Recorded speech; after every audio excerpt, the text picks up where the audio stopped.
تو میں عرض کر رہا تھا کہ کلچر میں جب کوئی چیز قابل عزت سمجھی جاتی ہے تو لوگ اس میں عزت تلاش کرنا شروع کر دیتے ہیں, یہ نہیں دیکھتے کہ یہ حقیقت میں قابل عزت ہے بھی یا نہیں ہے.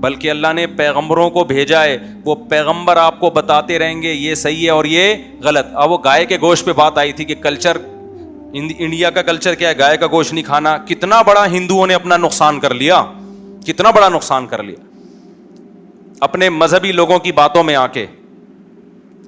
ہم کسی کا مذاق نہیں اڑاتے کسی قوم کا, لیکن ہم ہندوؤں سے کہتے ہیں کہ تم کیوں اپنے مذہبی اسکالرز کی باتوں میں آ رہے ہو بھائی, جنہوں نے تمہیں گائے کے گوشت جیسی عظیم نعمت سے محروم کر دیا, کیوں آ رہے ان کی باتوں میں؟ کھاؤ کھلاؤ لوگوں کو. خدا حلال چیزوں کے پہ پابندی سے خوش, اللہ کو کیا ملے گا اس سے کہ, یا بھگوان جس کو تم اللہ کو تم بھگوان کہتے ہو, تو خدا کو کیا ملے گا کہ تم اس کا گوشت نہیں کھاؤ؟ اللہ کو اس سے کیا خوشی ہو رہی ہے؟ اللہ نے پیدا کس کے لیے کیا ان جانوروں کو؟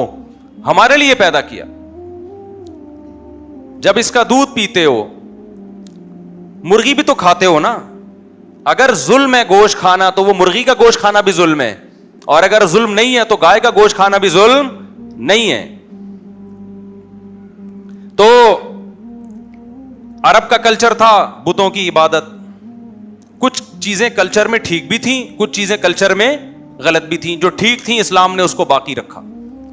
عرب کا کلچر تھا حج کے موقع پہ صفا مروہ میں دوڑتے تھے. جب اسلام دنیا میں آیا تو بعض صحابہ کے دل میں خیال آیا کہ یہ تو زمانہ جاہلیت کی رسم ہے, ہمیں اس کو چھوڑ دینا چاہیے. تو قرآن کی آیت نازل ہوئی, ان الصفا والمروہ من شعائر اللہ فمن حج البیت او اعتمر فلا جناح علیہ ان یطوف بہما, کہ یہ شعائر اللہ میں سے ہیں, جو بھی حج کرے گا یا عمرہ کرے گا اس میں چکر لگانے میں کوئی حرج نہیں ہے, اسے کوئی گناہ نہیں ملے گا. وہ یہ نہ سمجھے کہ میں زمانہ جاہلیت کی رسم پوری کر رہا ہوں, کیونکہ وہ رسم ٹھیک تھی. تو پتا چلا بھائی کلچر کی ہر چیز غلط بھی نہیں ہوتی, کلچر کی ہر چیز ٹھیک بھی نہیں ہوتی. بعض لوگ کلچر کی بلا وجہ بھی مخالفت کر رہے ہوتے ہیں. اب کلچر کی بلا وجہ مخالفت, کلچر میں ایک ڈریس رائج ہو گیا ہے, آپ خام میں دوسرا اسٹائل کے کپڑے پہن کے گھوم رہے ہو, ایک عجیب ہی لگ رہے ہو کہ یہ پتہ نہیں مریخ سے آیا ہے یا کوئی اور سیارے سے آیا ہے. جیسا لباس کا رواج ہے وہی والا لباس پہنو بھائی. سمجھتے ہیں کہ نہیں سمجھتے ہیں؟ میں جب عرب ملکوں میں جاتا ہوں تو کوشش کرتا ہوں وہ جو ان کا جبہ ہے نا وہ پہنوں. وجہ اس کی ہے کہ بات کہنے میں اچھا تو نہیں لگ رہا, آپ لوگ بھی محسوس نہ کر جائیں, شلوار قمیض میں نا عرب ملکوں میں ایسا لگتا ہے جیسے چندہ مانگنے آیا ہوا ہے آدمی. معذرت کے ساتھ, ہمارا ڈریس ہے, میں فخر ہے اس پہ, لیکن پتہ نہیں ایسا غریب محسوس کیوں ہوتا ہے. شلوار قمیض بہت اچھا ڈریس ہے, لیکن ہم نے چندے مانگ کے ڈریس کو کیا کر دیا ہے. چندے آفیشلی بھی مانگے جا رہے ہیں, ہمارے حکمران بھی جب بھی سعودی عرب کے بادشاہ سے ملیں گے تو بھائی اب تو میمز بھی آ رہی ہے نا, جب بھی ملیں گے وہاں بھی چندہ, اور مختلف ٹائپ کے چندے. یہاں سے ایسے بھی چندے ہو رہے ہیں کہ کسی مولانا ٹائپ کے آدمی نے ایک 4 دیواری کھڑی کی, بخاری رکھی, بچوں کو بٹھا دیا, یتیم بچوں کو, تصویریں کھینچ کے عربوں کو بھیج دی کہ دیکھو ہم بخاری پڑھا رہے ہیں, ہم صحیح حدیثیں مدرسے کے طلبا کو پڑھا رہے ہیں, بخاری پڑھا رہے ہیں. دے دنادن وہاں سے چندہ آنا شروع. یا کوئی مدرسہ نہیں ہے اور یہ جناب اپنی داڑھی کو بھی کیش کرا رہا ہے اور یتیم بچوں کو بھی کیش کرا رہا ہے. ایسا بھی ہوتا ہے.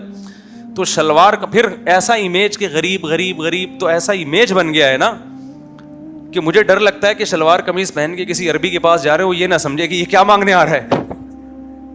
تو پہلے ہم اپنے لباس کو عزت دے دیں, چندے نہ مانگ کے, اس کے بعد انشاءاللہ شلوار قمیض کی اتنی عزت ہو جائے گی کہ ایسا لگے گا کہ یہ چندہ دینے آ رہا ہے. کیا خیال ہے؟ پتہ نہیں وہ کب آئے گا, امام مہدی کے دور میں آئے گا یا کب آئے گا, لیکن بہرحال اللہ کرے. وہ ایک عربی کو کسی پاکستانی نے بتایا کہ ایک فیکٹری کا مالک بیٹھا ہوا تھا سعودی عرب میں, پاکستانی تھا, کروڑ پتی آدمی. عربی کو زکوٰۃ نکالنی تھی, بندہ نظر نہیں آ رہا تھا. عرب بھی تو آپ کو پتہ ہے بس بڑے لاؤبالی صحیح ہوتے ہیں, بس جو آئے پکڑا دیتے ہیں اس کو, یہ لے بھائی. تو اس کو نظر آیا شلوار قمیض میں بندہ بیٹھا ہوا ہے نا, یہ گیا اور ایسے نوٹوں کی گڈی نکالی, بولا یہ زکوٰۃ, یہ لے. اس نے کہا بھائی میری فیکٹری ہے پاکستان میں بہت بڑا آدمی ہوں, مجھے نہیں چاہیے. اس نے کہا غریب آدمی ہے, یہ رکھ لے غریب آدمی رکھ لے. عربی نے سوچا کہ یہ سفید پوش غریب ہے, سفید پوش ہوتے ہیں نا جو مانتے نہیں ہیں کہ میں غریب ہوں. اس نے کہا بھائی میں فیکٹری کا مالک ہوں اللہ کے بندے, مجھے کیوں زکات دے رہا ہے؟ اس نے کہا بھائی غریب غریب. جب زیادہ بحث ہوئی نا تو عربی نے کہا کلو پاکستانی غریب, بس تیرا پاکستانی ہونا کیا ہے کافی ہے, زیادہ ڈیٹیل بتانے کی ضرورت, زکات ادا ہو جائے گی. اللہ سے قیامت, اللہ پوچھے گا نا قیامت میں کیوں دی؟ اے اللہ پاکستانی تھا. اللہ کہے گا جا اگلے پچھلے سارے گناہ میں نے تیرے کیا کر دیے, معاف کر دی. تو یہ امیج ایسا ہوا ہے, سمجھتے ہو؟ یا پھر شلوار قمیص پہ ویسٹ کوٹ پہنی جائے, اس سے تھوڑا سا بھرم آ جاتے ہیں اس سے تھوڑے سے. اچھا خیر, تو کلچر کتنا خطرناک چیز ہے دیکھو. عزت, شلوار کا کلچر وہاں خراب ہو گیا نا ہمارے, شلوار قمیص کا. تو یہ بھی ہماری شاید حرکتیں کچھ اس ٹائپ کی ہوں گی. حالانکہ وہاں پاکستانی بڑے سخی ہیں, حرم میں دسترخوان لگاتے ہیں, مسجد نبوی میں افطاریاں کرواتے ہیں, اور کتنا خرچ کر رہے ہیں آپ کی سوچ سے بھی زیادہ. لیکن امیج جو جا رہا ہے وہ بڑا خطرناک جا رہا ہے. تو اب میں جلدی سے بات کو سمیٹ کے, یہ ٹائم صحیح ہے نا گھڑی کا ہے بھائی, صحیح ٹائم ہے نا یہ؟ تو میں جلدی سے بات کو سمیٹتا ہوں. اب دیکھو ایک کلچر ہے اس دنیا کا جس میں آپ اس کلچر کے لحاظ سے اپنے عزت چاہتے ہو. قرآن بار بار کہتا ہے ایک میدان حشر کا بھی ایک کلچر ہوگا. سورہ واقعہ میں اللہ نے فرمایا نا خافضۃ الرافعہ, جب قیامت قائم ہوگی تو بہت سے عزت داروں کو ذلیل کر دے گی اور بہت سے ذلیل لوگوں کو عزت دے دے گی. بہت سے ذلیل لوگوں کو عزت دے گی. وہ کیا مطلب؟ دنیا میں کلچر کی وجہ سے بہت سے لوگ قابل عزت سمجھے جاتے تھے, حقیقت میں وہ قابل عزت نہیں تھے. قیامت دودھ کا دودھ پانی کا پانی کر دے گی. جو حقیقی عزت والے لوگ ہیں انہی کو عزت کا سبب بنے گی وہ عزت دینے کا. بہت سے لوگ دنیا میں کمتر سمجھے جاتے ہیں, قیامت کیا کرے گی؟ ان کو عزت دے دے گی. دنیا میں عزت نہیں ہے. اس سے پتا چلتا ہے کہ بھائی میں اور آپ کچھ کام اس لیے کر رہے ہوتے ہیں کہ ہمیں اس میں اپنی بے عزتی محسوس ہو رہی ہوتی ہے, حالانکہ اللہ اور اس کے رسول کی نظر میں وہ کام عزت کے ہوتے ہیں. ایک چھوٹا سا واقعہ سناتا ہوں, اس سے بات سمجھ میں آئے گی میں کہنا کیا چاہ رہا ہوں. میں جب کالج میں پڑھتا تھا, ہم ٹرین میں سفر کر رہا تھا میں, فجر کی اذان کا ٹائم ہوا. اب مسئلہ یہ ہے کہ آپ کی ٹرین یا بس اگر آبادی سے گزر رہی ہے جہاں اذانیں ہوتی ہیں تو فرض نماز پڑھنے کے لیے پھر اذان کہنے کی ضرورت نہیں ہے. صحابی رسول کا قول ہے اذان الحی یکفینا, محلے کی اذان سب کے لیے کیا ہو جاتی ہے؟ کافی. مثال کے طور پر آپ گھر میں اگر فرض نماز پڑھ رہے ہیں تو اذان تھوڑی کہتے ہیں, کیوں بھائی مسجد میں اذان ہو چکی ہے. لیکن اگر آپ کہیں جنگل میں جہاں اذان نہیں ہوئی تو آپ اکیلے بھی نماز پڑھ رہے ہو تو سنت مؤکدہ ہے اذان دینا, وہاں آپ کیا کریں گے؟ فرض نماز کے لیے کیا کریں گے؟ اذان دیں گے. اب ہم چونکہ تھوڑے سے ماڈرن ٹائپ کے تھے اس وقت کالج میں, جیسے لونڈے لپاڑے ٹائپ کے ہوتے ہیں, کراچی کے کالج ہو, ہم ایسے گھر سے نکلتے تھے نا, کالج پہنچتے پہنچتے راستے میں کوئی گولا گنڈا اور وہ خربوزے والے تربوز والا کوئی نہیں چھوڑتے تھے. ہم گنے کا رس پیتے پیتے آدھا ایک گھنٹہ لیٹ پہنچتے تھے کلاس میں. کراچی میں الحمدللہ یہ چیز بری نہیں سمجھی جاتی تھی کہ ایک گھنٹہ لیٹ کیوں آ رہے ہیں, بلکہ ہمیں ایوارڈ اس پہ دیا جا رہا تھا کہ آ رہا ہے بندہ, یہ بڑے بہت ہی زیادہ پڑھے لکھے ہیں کہ پہنچ رہے ہیں کلاس میں, سمجھتے ہو. اور کراچی میں اکثر یہ ہوتا ہے کہ کالج یا اسکولز میں کلاس آف ہونے سے پہلے ہی بچے نکل جاتے ہیں, یعنی آتے بھی لیٹ ہیں اور ابھی تھوڑا ٹائم باقی ہے, نکل لیے الحمدللہ. اب اس سے بھی زیادہ یہ میں بات کر رہا ہوں 89-90 کی 90s کی بات کر رہا ہوں. اب تو الحمدللہ بہت ترقی ہو گئی ہے. اب تو 2 سال تک طالبین کو پتہ ہی نہیں ہوتا میرا کالج ہے کدھر.